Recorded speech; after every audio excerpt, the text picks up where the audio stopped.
मुझे सिर्फ 5 मिनट का वक्त दिया गया है।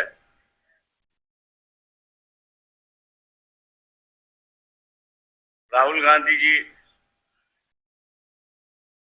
कांग्रेस के अध्यक्ष खड़गे जी, प्रियंका गांधी जी, तेजस्वी यादव, फारूक अब्दुल्ला जी, मंच पर बैठे शिवसेना के उद्धव ठाकरे जी, शरद पवार जी, सभी नेतागण, दोस्तों और भाइयों,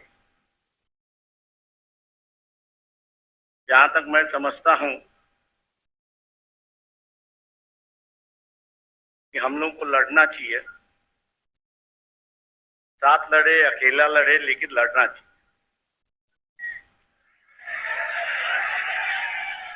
देश भर की परिस्थिति की बयान मैं कर रहा हूं। मैं इसलिए देश भर की बयान कर रहा हूं कि बंगाल में अलग सी परिस्थिति बन चुकी है। महाराष्ट्र में कोशिश की जा रही है कि हम सब जन इकट्ठा लड़े, लेकिन दो चीजें जो है वो सबसे बड़ी चीजें मैं यहां पर मानता हूं। इलेक्ट्रल बॉन्ड आ चुका है और हर चैनल पर अमित शाह का बयान आ रहा है कि हमने जो है इलेक्शन के माध्यम से जो काला धन था उसको भगा दिया है।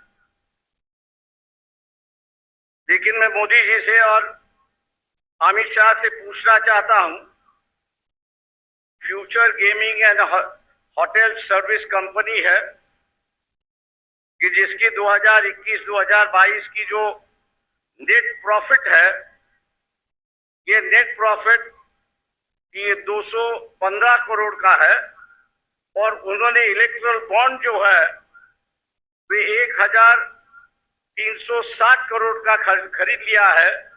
जब कंपनी का प्रॉफिट ही 200 करोड़ है तो 1300 के बॉन्ड वहां कहां से खरीद लिए? इसका विवरण तो होना चाहिए। मैं ऐसे कई कंपनियों का नाम दे सकता हूं। क्या हम लोग इनको टारगेट करेंगे या नहीं करेंगे? मोदी से ये सवाल पूछेंगे या नहीं पूछेंगे?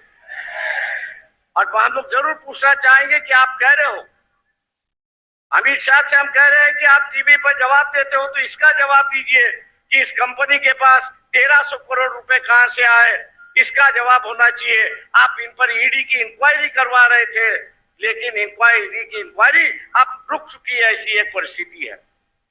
मैं समझता हूं कि एक मामला है कि जिसको हमने उठाना चाहिए। दूसरा, प्रियंका गांधी जी से मेरी नम्र विनती है कि मोदी जी कहते हैं कि ये देश मेरा परिवार है। ये बात सही है कि ये देश उनका परिवार है, लेकिन उनका जो असली परिवार है उनमें से एक महिला उनके साथ में नहीं रहती है। हो सकता है कि अगले साल के इलेक्शन में जो हो रहा है, मोदी जी दोबारा प्राइम मिनिस्टर ना बने। कांग्रेस पार्टी के अध्यक्ष से भी मेरी दरखास्त है कि हम लोग इस मुद्दे को उठाए और हिंदू समाज के अंदर फैमिली का जो रिश्ता होता है वो सबसे गहरा रिश्ता होता है। मोदी जी उस रिश्ते को निभाए, उस रिश्ते को निभाए और अपनी पत्नी को अपने साथ में लेके रहे। 2-4 दिन बाकी है, उसके लिए हम लोग को लड़ना चाहिए। मैं उम्मीद करता हूं कि खड़गे जी जब बात करेंगे इस पर जरूर अपनी टिप्पणी यहां पर करेंगे, क्योंकि वो हिंदू संस्कृति की बात करते हैं, हिंदू रिवाज की बात करते हैं और वही रिवाज और वही उसको मानने के लिए तैयार नहीं। पर्सनल मामला मैं जानता हूं, लेकिन कल्चरल की चर्चा जो है ये आरएसएस ने शुरुआत की। कल्चरल नेशनलिज्म की गई, कल्चरल हिंदुइज्म की गई। अब वो अगर अदा नहीं कर रहे हैं तो मैं समझता हूं कि हम लोग की जिम्मेदारी होती है कि उनको उनकी बात समझाए और उसको अदा करने के लिए वो अपना अधिकार के लिए वो लड़े और हम लोग उनको सिखाए, ऐसी एक परिस्थिति है। दोस्तों, 5 मिनट का वक्त होते आ रहा है।